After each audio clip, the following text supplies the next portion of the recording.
Hello. Ladies and ladies and some gentlemen. Good evening. It feels awfully strange to be here tonight.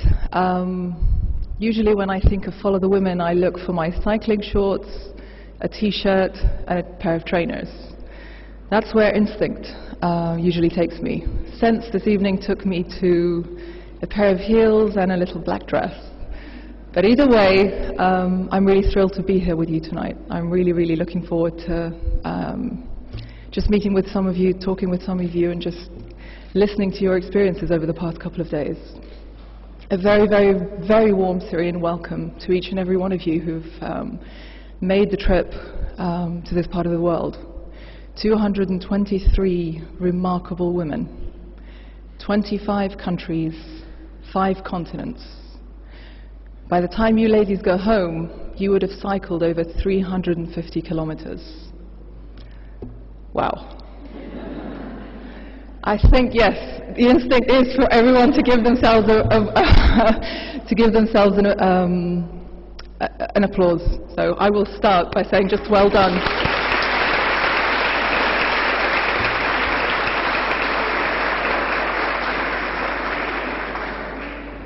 Thank you so much to everybody who's made this year's event happen, everybody who's just brought us all together. Women on Bikes for your commitment, the great supporting team who have been with you from day one, and trust me, they'll be with you until you go home. Just everybody who's been able to make this event happen and continue to support such an important initiative. I want to highlight a few more less optimistic numbers. I'm an investment banker by previous profession, by the way, so numbers for me are like milk to a baby. It's just something I'm familiar with.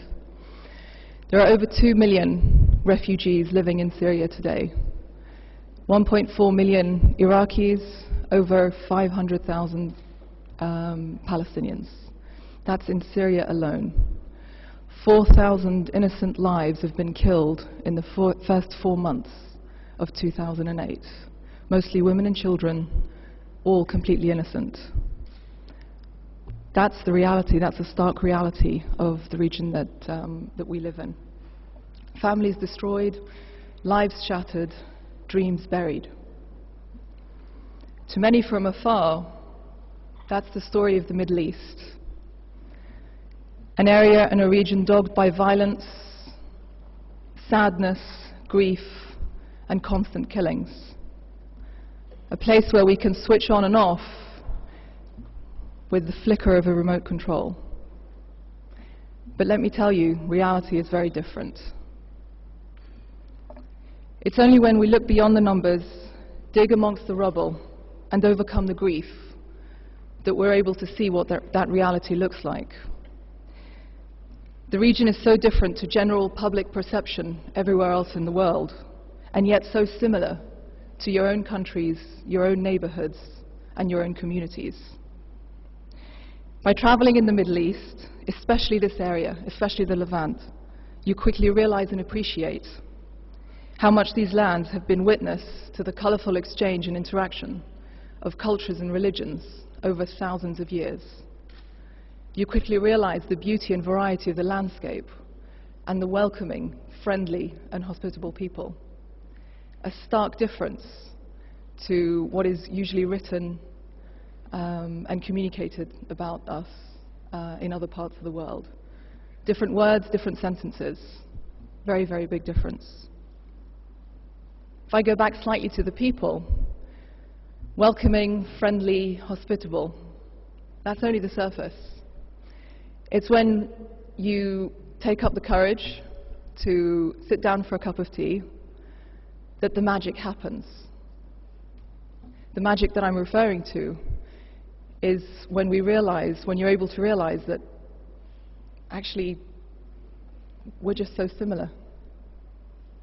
There is so much that brings us together, so much that we are able to work towards, and so little that can divide us. And that's what I mean by the magic. I'm a Syrian mother. I have 3 young children, and like every other Syrian mother in the country, I have dreams for my children. I want them to be healthy. I want them to be educated. I want them to be happy. I want to see them succeed. I want to see them contribute to the prosperity and the development of my country. But just simply, I want to see them grow old. How different is that to any one of you, to any one of the women living anywhere else in the world? I think actually it's very, very similar. And as I said, that's not just my perception, that's not just my dreams for my own children, it's actually the dreams of over 8 million Syrian mothers for the majority of the Syrian population. If we go just beyond the Syrian borders, you'll find that that's the dream of mothers everywhere in the region. So just to remind you, or just to emphasize the fact that, again, that's the reality of the Middle East. That's the hope and the aspirations that we all have for wanting and deserving a better future. I often get asked, why do you participate in Follow the Women? Why do you support Follow the Women? People probably think because I'm good on a bike. Maybe, but it's not the real reason. Follow the Women is an incredible, incredible initiative, and I'll tell you why it's an incredible initiative. So many initiatives, so many projects throughout the world call for understanding, call for building bridges of understanding between cultures and civilizations. Some actually achieve it and build bridges and build understanding, but so few actually have the courage and the confidence to cross over. And that's what you guys have done, or you ladies have done tonight. You've not just built the bridges, you've actually taken the journey over. You've crossed over and wanted to see for yourself what the region is about, what the people are about, and just simply how we live and what we do on a day-to-day basis. I know you've met with some incredible women this evening, or this afternoon on your journeys. Just a very small representation of women that you'll find anywhere else, anywhere in the country, and definitely anywhere else in the region. So, well done to Follow the Women. It really is, for me, a very, very special initiative, an initiative that not just calls for action, but actually works towards it. That's the point that I'd like to end on tonight. We all deserve the same thing. We should all be able to live in peace, stability, and with our dignities. Doesn't matter what color we are, what religion we believe in, or what region of the world we live in. It's a simple, basic human right. So when you go home, go back to your families, go back to your lives, your jobs, your communities, please carry that message forward, because that's the message that we carry and we would like to deliver from Syria.